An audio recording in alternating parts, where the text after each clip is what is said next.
الحمد لله وكفى والصلاة والسلام على من لا نبي بعده وعلى آله وأصحابه الذين أوفوا عهده الذين هم خلاصة العرب العرباء وخير الخلائق بعد الأنبياء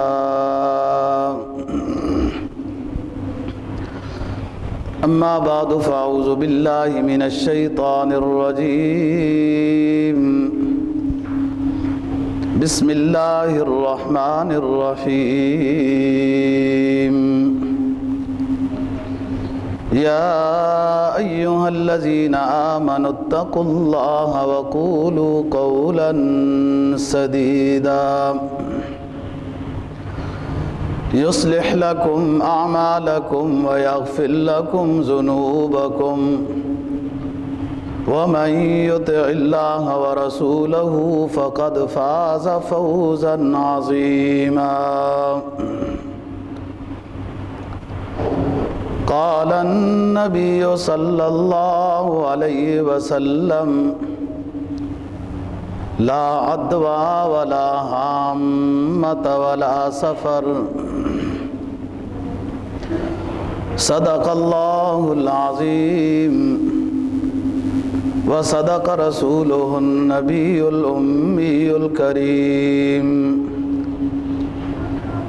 ونحن على ذلك لمن الشاهدين والشاكرين والحمد لله رب العالمين۔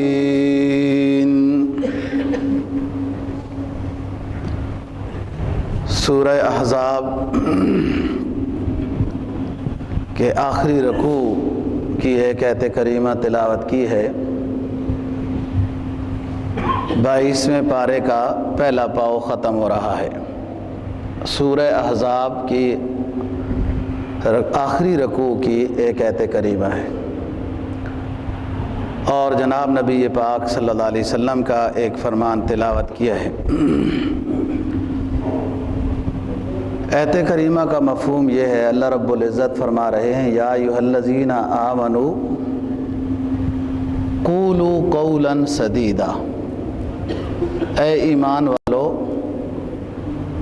سچی بات بولا کرو۔ سچ بولنے سے تمہیں فائدہ یہ ہوگا یصلح لکم اعمالکم، تمہارے اعمال درست ہو جائیں گے، ویغفر لکم ذنوبکم، سچ بولنے سے دوسرا فائدہ یہ ہوگا کہ تمہارے گناہ معاف ہو جائیں گے۔ فرمایا وَمَن يُطِعِ اللَّهَ وَرَسُولَهُ فَقَدْ فَازَ فَوْزًا عَظِيمًا، جس شخص نے اللہ اور اللہ کے رسول کی کامل اتباع کی، تابعداری کی، وہ بہت بڑی کامیابی حاصل کر گیا۔ جناب نبی پاک صلی اللہ علیہ وسلم کے فرمان کا مفہوم یہ ہے کہ عدوہ، حامہ، سفر، بعض دوسری روایات میں آتا ہے تیرہ، نوہ، ان چیزوں کی اسلام میں کوئی حقیقت نہیں ہے۔ یہ سفر کا مہینہ ہے۔ زمانہ اسلام سے پہلے بھی لوگ ماہ سفر کے بارے میں طرح طرح کے من گھڑت نحوست کی باتیں سفر سے متعلق بنائی ہوئی تھی کہ سفر کا مہینہ منحوس ہوتا ہے، اس میں بہت زیادہ مصیبتیں نازل ہوتی ہیں، اس میں جب تک کوئی بندہ سیمیاں یا مختلف چیزیں پکا کر تقسیم نہ کرے تو وہ مصیبتوں میں ہی مبتلا رہتا ہے۔ اسلام نے اس کی حقیقت کو واضح کیا کہ جس طریقے سے زمانہ جاہلیت کے لوگوں کے عقائد کے بارے میں، اعمال کے بارے میں، معاشرت کے بارے میں، رہن سہن کے بارے میں قبل اسلام زمانہ جاہلیت کے لوگوں کی طرح طرح کی من گھڑت باتیں تھیں عقائد و اعمال کے بارے میں، اسی طریقے سے سفر سے متعلق بھی من گھڑت باتیں ہیں۔ اللہ اور اللہ کے رسول صلی اللہ علیہ وسلم نے سفر یا کسی مہینے کو منحوس قرار نہیں دیا ہے۔ عدویٰ کا معنی ہے متعدی مرض، کہ فلاں کے برتن کو ہاتھ نہیں لگانا، فلاں مریض کے پاس نہیں جانا، فلانی مرض متعدی ہوتی ہے، اس سے اسلام نے منع کیا ہے۔ اگر کسی کو بیماری بالفرض لگ گئی تو اس کے لیے بھی بیماری کا حکم تھا۔ میں کئی دفعہ اس موضوع پر بات کر چکا ہوں، اگر امراض سے دوسروں کو مرضیں لگتی تو کوئی ہسپتال نہ بناتا۔ اس وقت دنیا میں سب سے زیادہ پرافٹ والا شعبہ وہ تو میڈیکل کا ہے، حکیموں کا ہے۔ نبض دیکھی، کوئی پتھر کوٹ کے دے دیا، 10,000 روپے نکالو، لوگ دے دیتے ہیں۔ اور کتنی سائنس نے ترقی کر کے خون کے ٹیسٹ کر رہے ہیں، فلاں جراثیم ٹیسٹ کر رہے ہیں، کینسر کو دیکھ رہے ہیں، ٹی بی کو دیکھ رہے ہیں، یہ کوئی بھی نہ کرتا۔ ہاں، جس کے لیے اللہ نے مرض لکھی ہے اس کو مرض لگ جاتی ہے۔ اسلام نے عقیدے کی اصلاح کی بہت کوشش کی ہے کہ ایسا کوئی نظریہ کوئی مسلمان قائم نہ کرے کہ فلاں مرض متعدی ہے، فلاں مریض کے پاس نہیں جانا، لا عدویٰ۔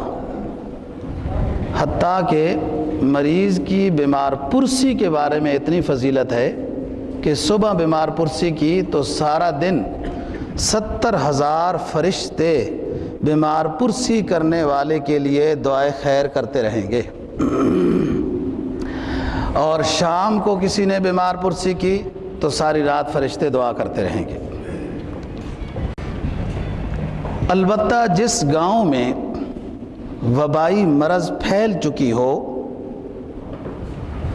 تو اس میں جناب نبی پاک صلی اللہ علیہ وسلم کا فرمان ہے کہ باہر کے لوگ اس گاؤں میں نہ آئیں اور اس گاؤں کے لوگ باہر نہ جائیں۔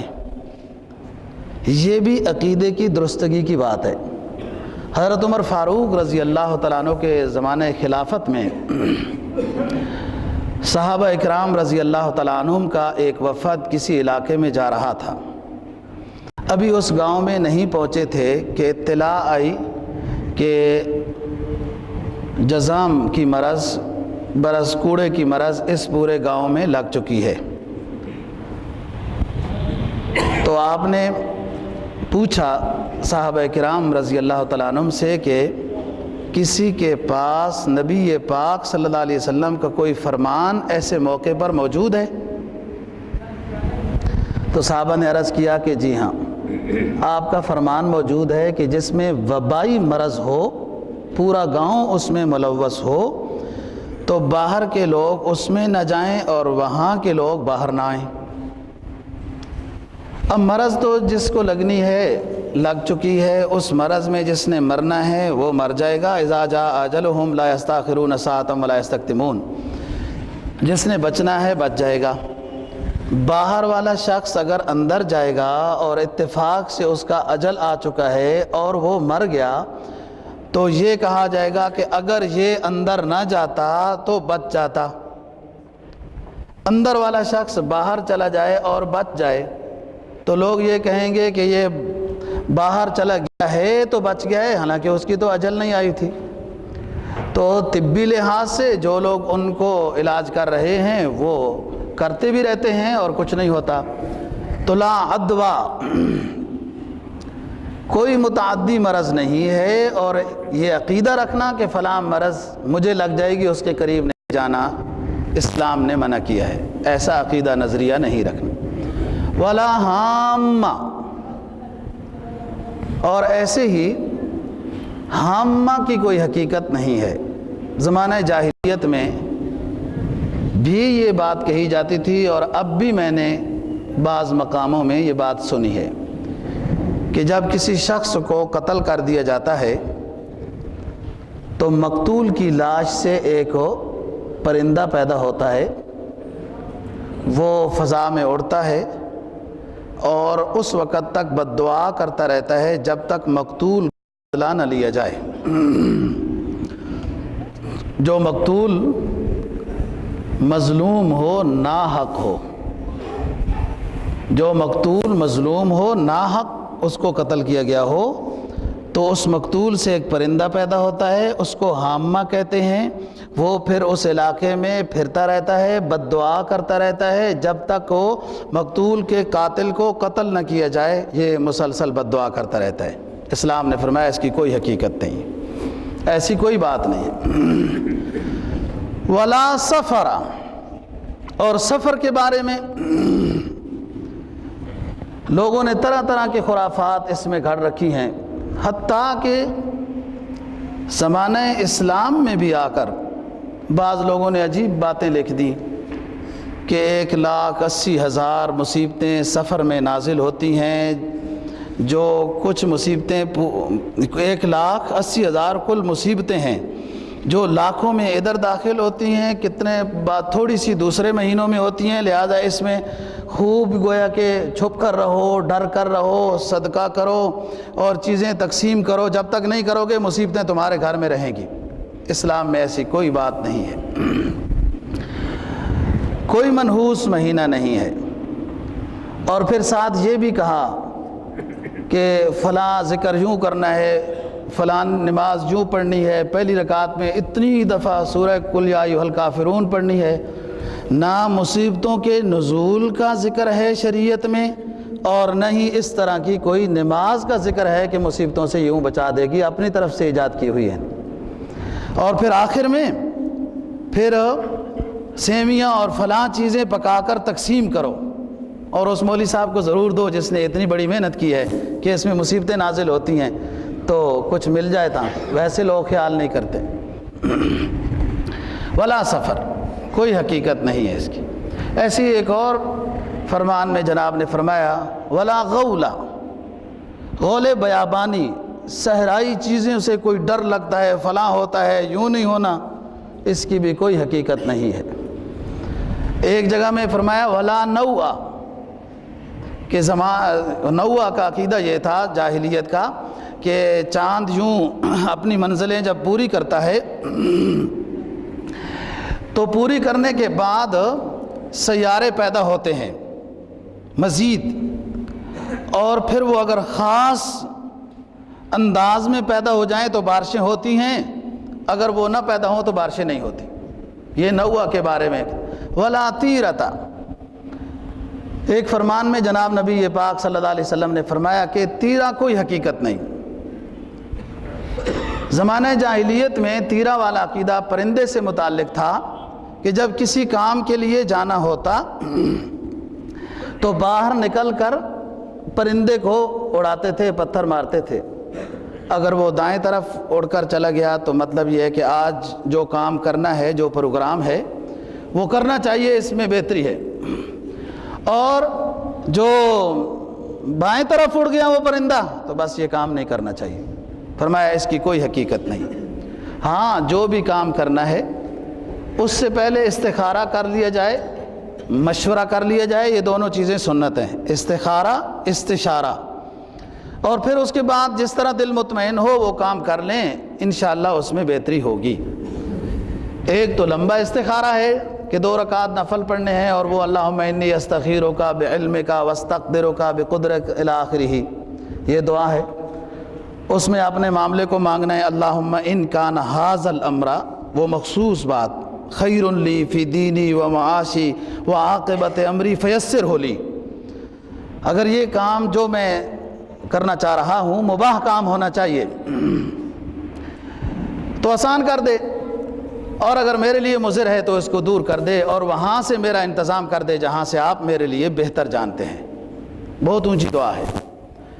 ایک استخارہ حدیث میں مختصر بھی آتا ہے، اللہم خر لی واختر لی ولا تکلنی الی اختیاری، اے اللہ میں فلاں کام کے لیے جا رہا ہوں، میرے لیے بہتر انتظام فرما دے، اور مجھے اپنے فیصلے پر پابند نہ کر کہ میں وہ فلانی چیز لینا چاہتا ہوں، اگر آپ کی نظر میں وہ چیز میرے لیے بہتر نہیں ہے تو مجھے اپنے فیصلے پر یا رب پابند نہ کر، اپنے فیصلے کے مطابق کام کرنے کی توفیق دے۔ اردو میں بھی کر سکتا ہے، اللہ میرے لیے اس کام میں بہتری رکھ دے اور مجھے اپنے فیصلے پر پابند نہ کر۔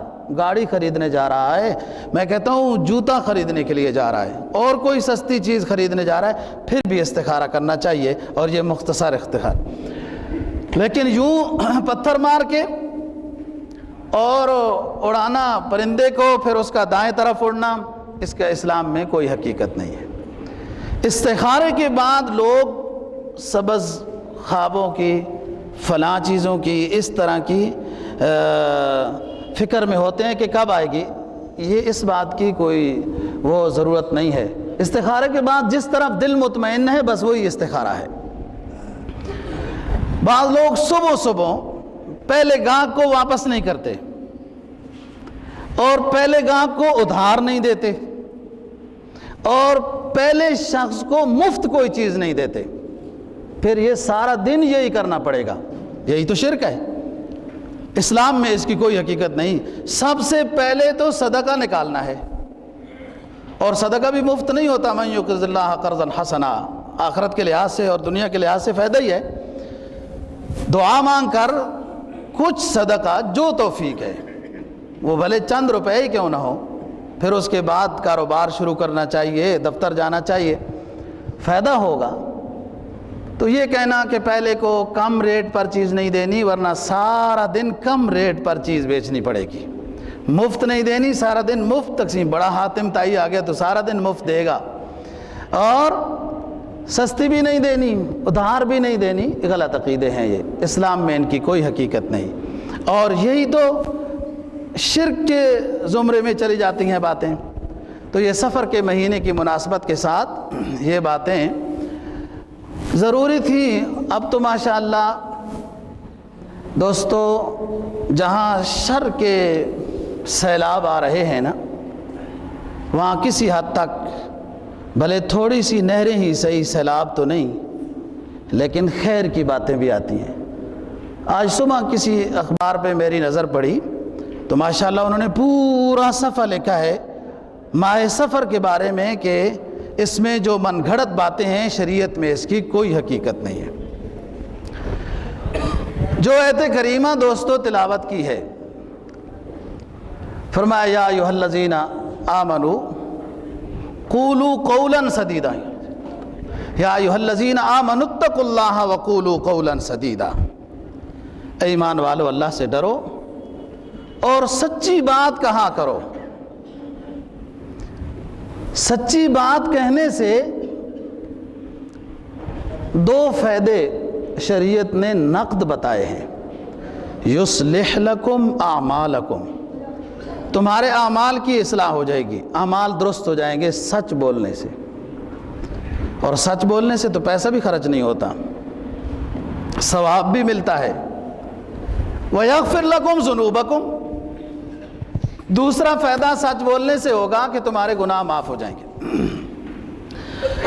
آگے فرمایا وَمَن يُطِعِ اللَّهَ وَرَسُولَهُ فَقَدْ فَازَ فَوْزًا عَظِيمًا، جس نے اللہ اور اللہ کے رسول کی اطاعت کی وہ بہت بڑی کامیابی لے گیا، بہت بڑی کامیابی، اور دائمی کامیابی ہے، وہ عارضی کامیابی نہیں کہ پھر کرسی بچانے کے لیے بھیک مانگنے پڑیں گے، سفر کرنے پڑیں گے۔ یہ عارضی کامیابیاں ہوتی ہیں جس میں کشمکش لگی رہتی ہے۔ اللہ اور اللہ کے رسول کی اطاعت میں پکی دائمی کامیابی اور بہت بڑی کامیابی ہے۔ ایک صحابی حضرت کی خدمت میں حاضر ہوا اور عرض کیا کہ اللہ کے رسول فلاں بیماری ہے مجھ میں، فلاں گناہ ہے مجھ میں، فلاں گناہ ہے۔ آپ نے سننے کے بعد وہ کہنے لگا حضرت ان گناہوں سے میں بچ جاؤں ایسا کوئی نسخہ بتا دیں، وظیفہ بتا دیں۔ تو آپ نے فرمایا کہ ہمیشہ سچ بولنا ہے بس، اور یہ کام آپ چھوڑیں۔ جب بھی بولنا ہے آپ نے سچ بولنا ہے تو یہ بیماریاں خود دور ہو جائیں گی۔ ایسا ہی ہوا کہ وہ خود کچھ عرصے کے بعد حاضر خدمت ہوا، عرض کرنے لگا اللہ کے رسول تمام وہ گناہ دور ہو گئے، کیونکہ اس ہر گناہ کرنے سے پہلے سوچتا تھا کہ اس سے بچنے کا سبب پھر جھوٹ ہی بولنا ہے، تو وعدہ کر چکا ہوں، بیعت کر چکا ہوں، بیعت علی الصدق، سچائی پر بیعت کر چکا ہوں، بولنا سچ ہے تو پھر میں پھنس جاؤں گا، پھر اس گناہ کو بھی نہیں کیا، اس کو بھی نہیں کیا۔ سچ اتنی بڑی دولت ہے۔ ایک حدیث میں جناب نبی پاک صلی اللہ علیہ وسلم کا فرمان ہے کہ مومن کبھی جھوٹ نہیں بولتا، بھلے اس سے بڑا گناہ ہو جائے، بہت بڑی غلطی ہو جائے، یا اس کو سچ بولنے سے مستقبل میں بظاہر جو نظر آ رہا ہے اسے بہت بڑے نقصان کا اندیشہ ہے، لیکن مومن جو ایمان والا ہے وہ پکا سچا ہے، جھوٹ نہیں بولے گا۔ مومن کہ ایسا نہیں کہ وہ مومن ہو اور سچ نہ بولے۔ اب یہاں ایمان کے ساتھ توازن رکھ دیا ہے کہ کبھی سچ نہیں بولے گا مومن ہو، یہ نہیں۔ مومن کی تعریف یہ ہے کہ ہمیشہ ہی سچ بولے گا۔ اور ایک مقام پہ فرمایا کہ مومن سے یہ غلطی بھی ہو سکتی ہے، یہ غلطی بھی ہو سکتی ہے، یہ غلطی بھی ہو سکتی ہے، گناہوں کو گنوایا۔ تو ایک نے پوچھا حضرت مومن جھوٹ بول سکتا ہے؟ تو آپ نے فرمایا کہ مومن جھوٹ نہیں بول سکتا، اور گناہ ممکن ہے مومن سے ہو جائیں، لیکن مومن سے جھوٹ والا گناہ نہیں۔ گناہ ہے من یطع اللہ ورسولہ فقد فاز فوزا عظیما، جس نے اطاعت کی اللہ اور اللہ کے رسول کی وہ بہت بڑا کامیاب ہو گیا، اور جس نے اطاعت نہیں کی، نافرمانی کی، عذاب ہو جائے، دکھ دیا تو اس نے اپنے آپ کو گڑھے میں پہنچایا، دنیا کے لحاظ سے بھی آخرت کے اعتبار سے۔ قرآن مجید نے اعلان کیا ہے کہ اللہ کی رحمت کا انسان مستحق کب بنتا ہے اور اللہ کی طرف سے لعنت کا مستحق کب بنتا ہے۔ ان دونوں چیزوں کو قرآن نے واضح بیان کیا۔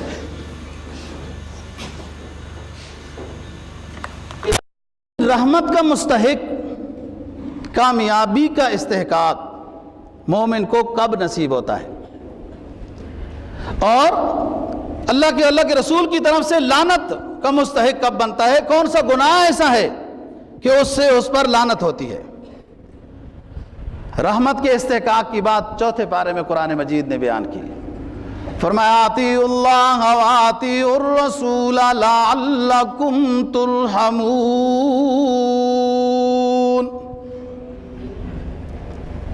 اللہ اور اللہ کے رسول کی کامل اتباع کرو، یقیناً تم پر اللہ کی طرف سے رحم و کرم ہوگی۔ اذا کی بات سورہ احزاب میں کی، فرمایا ان الذین یؤذون اللہ ورسولہ لعنہم اللہ فی الدنیا والآخرہ وَلَهُمْ عَذَابٌ مُّهِينٌ۔ إِنَّ الَّذِينَ يُؤْذُونَ اللَّهَ وَرَسُولَهُ لَعَنَهُمُ اللَّهُ فِي الدُّنْيَا وَالْآخِرَةِ وَلَهُمْ عَذَابٌ مُّهِينٌ۔ وہ لوگ جنہوں نے اللہ کو ایذا دی اور اللہ کے رسول کو تکلیف پہنچائی، ایسے لوگوں پر اللہ کے رسول کی طرف ہمیشہ کے لیے لعنت برستی رہے گی، دنیا میں وَلَهُمْ عَذَابٌ مُّهِينٌ، اور آخرت میں جو اللہ اور اللہ کے رسول کو تکلیف پہنچانے والے ہیں ان کے لیے اہانت والا عذاب اللہ نے تیار کر کے رکھا ہے۔ اب اللہ اور اللہ کے رسول کو ایذا دینے کا کیا مطلب ہے؟ میں نے 22واں پارہ سورہ احزاب اور 22ویں پارے کے پہلے پاؤ کے تیسرے رکوع کی آخری آیات پڑھ رہا ہوں۔ لوگ یہ کہتے ہیں ہمارا کام اللہ سے متعلق ہے، ہم ان جاہل مولویوں سے اور ان کے فتووں سے نہیں ڈرتے ہیں۔ یہ جاہل مولویوں کے فتوے نہیں ہیں، یہ بل ہوا قرآن مجید فی لوح محفوظ والی کتاب کی آیت کریمہ ہے۔ میں اپنی بات نہیں کر رہا ہوں۔ فرمایا وہ لوگ جو اللہ کو اور اللہ کے رسول کو ایذا پہنچاتے ہیں، لعنہم اللہ فی الدنیا والآخرہ وأعد لہم عذابا مہینا، دنیا میں ان کے اوپر لعنت ہے، اللہ کی طرف سے، اللہ کے رسول کی طرف سے، پھر سارے مومنین کی طرف سے بھی ایذا ہے کیا؟ حدیث میں جناب نبی پاک صلی اللہ علیہ وسلم نے فرمایا کہ جو شخص مجھے ایذا پہنچاتا ہے وہ اللہ کو ایذا پہنچاتا ہے، اور جو اللہ کو عذاب پہنچاتا ہے، ایذا پہنچاتا ہے، وہ اپنے آپ کو اللہ کے عذاب کا مستحق بنا رہا ہے۔ ایک حدیث میں جناب نبی پاک صلی اللہ علیہ وسلم کا فرمان ہے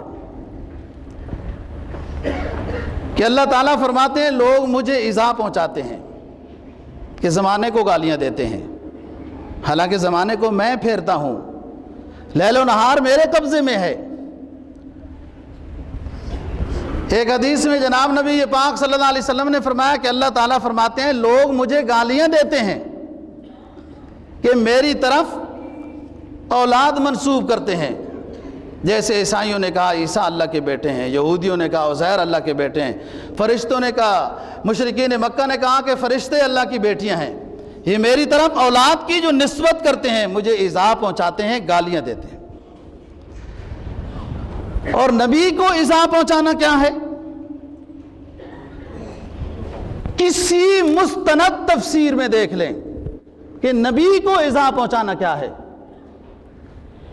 وہ نبی کی شان میں گستاخی کرنا، یہ نبی کو ایذا پہنچانا ہے، یہ کفر ہے۔ پاکستان کے کسی عہدیدار شخص کی بے ادبی پر تو قانون نہیں تبدیل کیا جاتا کہ ہم رجال و نحن رجال، ہم رجال و نحن رجال۔ وہ بھی انسان ہے، تکلیف پہنچانے والا یہ بھی انسان ہے، تو انسان کو تکلیف پہنچاتا رہتا ہے۔ پاکستان کے کسی بادشاہ کو، صدر کو، قائد کو، کسی کو بھی آپ جو کچھ مرضی کریں، کوئی قانون نہیں ہے، قانون آج سے منسوخ ہو گیا ہے۔ ایسا تو کوئی منسوخ نہیں ہوا۔ جس کے لیے دنیا بنائی گئی اس کو ایذا پہنچانے، تکلیف پہنچانے، بے ادبی کرنے، گستاخی کرنے والوں کے لیے قانون غلط بن گیا ہے، اس کو تبدیل کرنا ہے۔ تبدیل کر رہے ہیں، تبدیل ہو بھی گئے۔ فرمایا ان الذین یؤذون اللہ ورسولہ لعنہم اللہ فی الدنیا والآخرہ، اللہ اور اللہ کے رسول کو جو ایذا پہنچاتے ہیں ان پر لعنت ہے، وہ ملعون ہے۔ ایک چینل نہیں پاکستان، ایک چینل نہیں، لاکھوں چینل ایجاد کر کے صفائی بیان کرتے رہے، چھٹی بھی مت کریں کہ سلمان تاثیر نے گستاخی نہیں کی تھی، نبی اکرم صلی اللہ علیہ وسلم کے گستاخی کرنے والے کی سزا کو کالا قانون نہیں کہا تھا۔ ایک چینل نہیں ٹی وی کا، ایک چینل نہیں ریڈیو کا، لاکھوں ایجاد کر لے پھر بھی ساری دنیا سمجھتی ہے، ہر مسلم کا دل یہ گواہی دیتا ہے کہ اس نے برملا ہر جگہ میں، ہر تقریروں میں نبی اکرم صلی اللہ علیہ وسلم کی گستاخی کے بارے میں یہ کہا تھا کہ میں اس کالے قانون کو ختم کروں گا۔ یہ قانون انسانوں کا بنایا ہوا نہیں ہے، یہ اللہ اور اللہ کے رسول کا بنایا ہوا قانون ہے۔ اور میں ان بدبختوں کو سمجھانے کی کوشش کرنا چاہتا ہوں کہ جو خواہ چند ٹکوں کی نوکری کو بچانے کے لیے ریڈیو پر فلانی جگہ پر بیٹھ کر صفائیاں پیش کر رہے ہیں، نہیں یہ مطلب ہوگا، نہیں یہ مطلب ہوگا۔ قرآن کہہ رہے یا ایھا الذین آمنوا اتقوا اللہ وقولوا قولا سدیدا، اے ایمان والو سچ کہو، اور جھوٹ بول کر اس کی نہ دنیا بنا سکتے ہو نہ آخرت بنا سکتے ہو، جھوٹ بول کر اپنی دنیا آخرت دونوں برباد کر رہے ہو۔ میں سلام پیش کرتا ہوں عزت و احترام کا اپنی پوری جماعت کی طرف سے جناب ممتاز حسین قادری صاحب کو، اللہ تعالیٰ ان کے عزم و استقلال پر اور لوگوں کو بھی ایسی ہمت و استقامت نصیب فرمائے، اور ہماری یہ دعا ہے کہ اللہ تعالیٰ اس مرد مجاہد کو اپنے معجزانہ شکل میں، برات کی شکل میں ہمیں سامنے لا دکھا دے۔ اللہ کے لیے کوئی مشکل نہیں۔ انہوں نے یہ سمجھا ہے کہ ہم آئے دن مسلمانوں کے بارے میں جو کرتے رہتے ہیں، کہتے رہتے ہیں، اب یہ آسان ہو گیا یہ کام۔ یہ ہرگز نہ سمجھو، یہ چھپے رہتے ہیں دیوانے، پھر ابھر پڑتے ہیں جب۔ کہا کس نے؟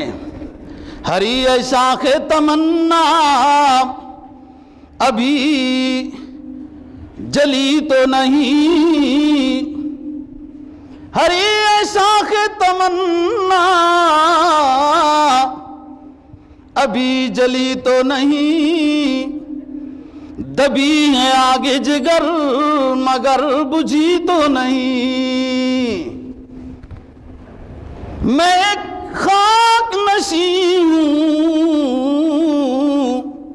میری جاگیر ہے تسبیح و مصلی، وہ تسبیح و مصلی عطا کرنے والا رب العزت ہے، اس کا محبوب پیغمبر ہے۔ ہم اگر کچھ نہ کر سکتے ہوں تو اللہ اور اللہ کے رسول کے سامنے اپنے دامن تو پھیلا سکتے ہیں۔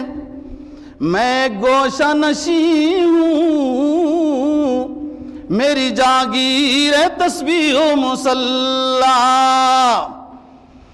شاہوں کو سلامی میرے مذہب میں نہیں ہے، وہ تمہارے عہدوں سے، گورنروں سے، تمہاری صدارتوں سے ڈر کر نبی کی حرمت پہ جان کے نذرانے پیش کرنے والے ہر جگہ موجود ہوں گے۔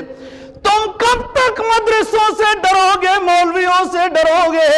اللہ رب العزت نے تمہاری بغل میں جو تمہارے محافظ ہیں وہی تمہارے مخالف بنا دیے ہیں۔ کب تک تم ہمارے اوپر چھاپے لگاتے رہو گے، طلبہ کو پکڑتے رہو گے اور تنظیمیں جہاد والی بند کرتے رہو گے؟ اللہ کے قبضے میں ہے پوری کائنات، وہ سب دل اس کے قبضے میں ہے، جب چاہے جس کا دل جدھر پھیر دے۔ قادری کا دل تمہارا محافظ تھا، اس نے اللہ رب العزت نے قادری کو اپنے نبی محمد عربی کا محافظ بنا دیا۔ کہا میں گوشہ نشیں ہوں، میری جاگیر ہے تسبیح و مصلی، شاہوں کو سلامی میرے مذہب میں نہیں ہے۔ او میں ان بادشاہوں کو سلامی کروں جو میرے نبی کی عزت پر حملہ کرنے والوں کی سزاؤں کو معاف کرنے کی فکر میں لگے ہوئے ہیں، میں ان کو سلامی کروں؟ دیوانے چلے جائیں گے، دیوانے گزر جائیں گے ہر منزل غم سے، دیوانے گزر جائیں گے ہر منزل غم سے، حیرت سے زمانہ انہیں تکتا ہی رہے گا، او قادری صاحب آپ کی عظمت کو سلام، آپ نے نبی اکرم صلی اللہ علیہ وسلم کے گستاخ کو داخل جہنم کر کے اپنا دیوانہ اور مستانہ اور عاشق محمد عاشق رسول ثابت کر دیا ہے۔ او زمانہ حیرت سے زمانہ تجھے تکتا ہی رہے گا۔ میں سلام پیش کرتا ہوں وکلاء کی جماعت کو جنہوں نے عقیدت و احترام کے پھول چڑھائے اس عاشق رسول پر۔ جب وہ کل پیش ہوا عدالت میں اور سب وکیلوں نے اعلان کیا کہ ہم اس مرد مجاہد کا مقدمہ مفت لڑیں گے، اللہ نے اپنی محمد عربی، اپنے محبوب پیغمبر حضرت محمد عربی صلی اللہ علیہ وسلم کی محبت ہر چیز میں رکھ دی ہے، ہر چیز میں رکھ دی ہے، وکلاء میں بھی رکھ دی ہے۔ اور کوئی وکیل اس جماعت کا ہوا بھی نام، اور سمجھا کرو بلویریا والو بات، کوئی وکیل اگر اس جماعت کا ہوا بھی نہ تو عاشقان رسول کے روب کی وجہ سے وہ کبھی بھی نام نہیں لے گا۔ بہت بڑا کام کیا علماء نے، بہت کام کیا کہ اس کا جنازہ پڑھنے پڑھانے والے ذرا سوچ کر چلیں۔ ماشاءاللہ ختم نبوت والوں نے بڑا کام کیا کہ ہر طرح کی جو ضرورت قادری صاحب کے گھرانے کو ہوگی وہ ہم دیں گے، اور اس کے مقدمے میں جو خرچہ ہوا ہم دیں گے۔ دوستو، اس مرد مجاہد نے کام کر دیا ہے، لیکن غیرت مند مسلمانوں ایک پیغام یاد رکھو، اس کو بچانا اب ہماری ذمہ داری ہے۔ نبی کے گستاخ کو قتل کرنا یہ نبی کا قانون ہے، کسی انسان کا قانون نہیں۔ پچھلے جمعے کو عرض کر چکا ہوں، کعب بن اشرف یہودی کو، ابو رافع کو، عقبہ بن ابی معیط کو، اور اس عورت کو جس نے نبی اکرم صلی اللہ علیہ وسلم کی شان میں مدینہ طیبہ میں گستاخی کی تھی، قتل کرنے والا کون تھا پتہ ہے؟ قتل کرنے والا مدینہ طیبہ کا نابینا صحابی، نبی اکرم صلی اللہ علیہ وسلم کا نابینا صحابی۔ اور عشق و مستی کے سفر میں جو دریاب بہتے ہیں، ان کو کوئی دشمن کی دفاعی پوزیشن روک سکتی ہے؟ اس نابینے نے کہا یہ مقام کوئی اور حاصل نہ کر لے، نگاہ والے تو کوئی اور بھی کام کر لیں۔ جا کر چیر دیا درمیان سے، پھر چارپائی کو نبینا ہاتھ لگا کر بان کو ٹٹولتا تھا کہ کہیں ایسا نہ ہو میں باہر چلے جاؤں اور میرے نبی کی گستاخ کہیں زندہ نہ رہ جائے۔ جب بان چارپائی کا ہاتھ میں آیا تو الحمدللہ کہتا ہوا، اللہ اکبر کا نعرہ بلند کرتا ہوا باہر آ گیا کہ میں ایک نبی کی گستاخ عورت کو جہنم داخل کر چکا ہوں۔ یہ نبی کے گستاخ کی سزا، قتل سزا نبی اکرم صلی اللہ علیہ وسلم نے ایجاد کی ہے۔ کل ایک بندہ کہہ رہا تھا ان کا وزیر بھی بڑے پڑھے لکھے ہوتے ہیں کہ نبی اکرم صلی اللہ علیہ وسلم تو رحمت للعالمین ہے، انہوں نے کوئی ابو جہل کو مارا تھا؟ بسم اللہ، اس کو یہ بھی نہیں پتا کہ ابو جہل زندہ تھا، کہ اس کو مارا ہے یا کیا کیا ہے؟ اندازہ لگاؤ، یہ وہی قل هو اللہ احد اللہ الصمد والی بات ہے۔ سارے ہی حضرت ہے نا، کس کو سمجھائیں؟ یہ ہماری بدقسمتی ہے۔ تو بات کر رہا ہوں، دیوانے گزر جائیں گے، دیوانے گزر جائیں گے، ہر منزل غم سے حیرت سے زمانہ انہیں تکتا ہی رہے گا۔ سن 1927 میں راجپال نے نبی اکرم صلی اللہ علیہ وسلم کی شان میں، صحابہ کرام اور ازواج مطہرات کی شان میں گستاخی کی۔ رنگیلا رسول الیاذ باللہ کے نام سے کتاب لکھی، انگریز کی حکومت تھی۔ سن 1929 میں علم دین نے اس کو جہنم داخل کر دیا۔ او پاکستان کے حکمرانوں، اسمبلیوں میں بیٹھنے والوں، او بل پیش کرنے والے بندروں، او بل لے کر جانے والوں، وہ بل ابھی کہاں پتہ نہیں چھپایا ہوا ہوگا کہ نبی اکرم صلی اللہ علیہ وسلم کی شان میں گستاخی کرنے والے کی سزائے موت نہیں ہونی چاہیے۔ او بل لے جانے والے میں نے سنو موت، سن 1927 میں انگریز کے دور حکومت میں یہ کوئی قانون نہیں تھا. اس وقت انگریزی حکمرانی میں کوئی قانون نہیں تھا کہ نبی کے گستاخ کو قتل کیا جائے. انگریز کی حکومت تھی، لیکن پھر بھی مدینہ طیبہ کے ماننے والے کے قانون، مدینہ طیبہ والے شخص کے قانون کو ماننے والے عالمدین نے اس کو بھی پابند جہنم کر دیا. اور آج 80 سال ہو گئے، 80 سال ہو گئے. اب ایک اور گستاخ رسول جو بڑا برملا ناچ ناچ کر جو یہ سمجھتا تھا گورنی ممکن ہے خدائی کے مقابلہ کرنے والی ہو، اس کو بھی ملک ممتاز حسین قادری نے واصل جہنم کر دیا. اور اب تم قانون بنا رہے ہو، ترمیمیں کر رہے ہو. سن 1927 اور 29 میں یہ قانون کہاں تھے؟ ان مسلمانوں کے دلوں پر، سننا میری بات سمجھنا، ان مسلمانوں کے دلوں پر، ان کے ایمانوں پر محمد عربی کی حکومت چلتی ہے.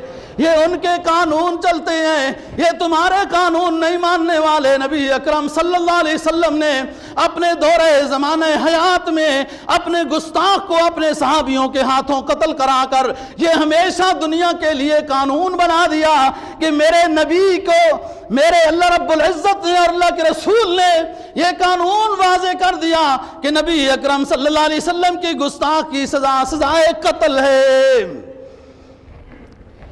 اللہ رب العزت اس واقعے سے ہی اگر حکمرانوں کو اور ان کے خوشامدیوں کو ہدایت دے دے تو پھر بھی بڑی بات ہے کہ یہاں سے ہی واپس آ جائیں. اور خواہ مخواہ صفائی پیش کرنے کی کیا ضرورت ہے؟ پہلے زمانے میں تو ممکن تھا صفائی بھی ہو سکتی تھی، اب تو ایک ایک چیز لاکھوں آلات میں ریکارڈ موجود ہے کہ اس کو چھپایا جا سکتا ہے.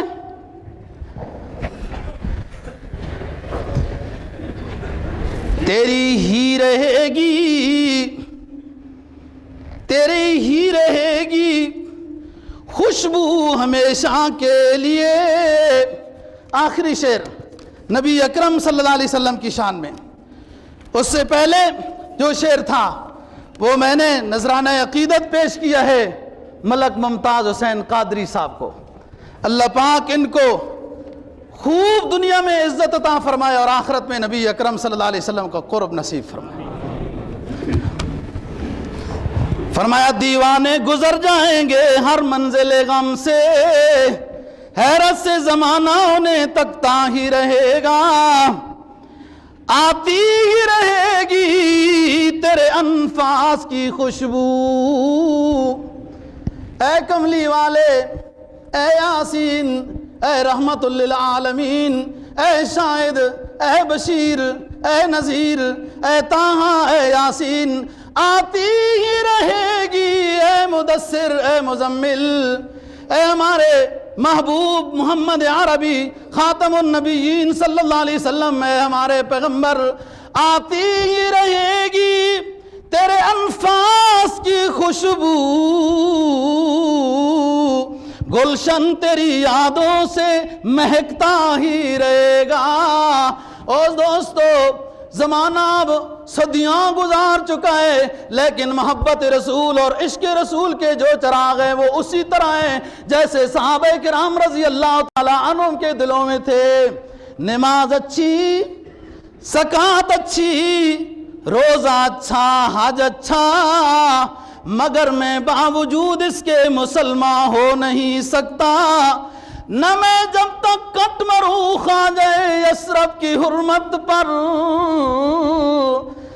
جب تک نہ کٹ مروں میں خواجہ یثرب کی حرمت پر، خدا شاہد ہے میرا ایمان کامل ہو نہیں سکتا. ان الذین یؤذون اللہ ورسولہ لعنہم اللہ فی الدنیا والآخرہ وَأَعَدَّ لَهُمْ عَذَابًا مُهِينًا. جنہوں نے اللہ کو اور اللہ کے رسول کو ایذائیں پہنچائیں، استہزاء کی باتیں کی، گستاخی کی باتیں کی، ان پر اللہ اور اللہ کے رسول کی ہمیشہ لعنت ہوتی رہے گی. لعنت ہوتی رہے گی۔ اور شاہی مسجد والے امام صاحب کو فون کیا کہ نماز جنازہ پڑھاؤ، انہوں نے کہا معذرت ہے، گستاخ رسول کی جنازہ میں نہیں پڑھایا کرتا، عاشق رسول کا جنازہ پڑھایا کرتا ہوں۔ گورنر ہاؤس کی مسجد کے امام صاحب کو کہا جنازہ پڑھاؤ، اس نے کہا نوکری چھوڑ دوں گا، گستاخ رسول کا جنازہ نہیں پڑھاتا ہوں۔ او حکمرانوں سمجھ جاؤ، لوگوں کو سمجھ جاؤ، محمد عربی صلی اللہ علیہ وسلم کے ماننے والوں کو سمجھ جاؤ، ایمان والوں کو سمجھ جاؤ کہ ان کے دلوں پہ کس کی حکومت چلتی ہے، تمہاری کن پر چلتی ہے۔ اللہ تعالی ہمیں دین کی سمجھ اور عمل کی توفیق نصیب فرمائے۔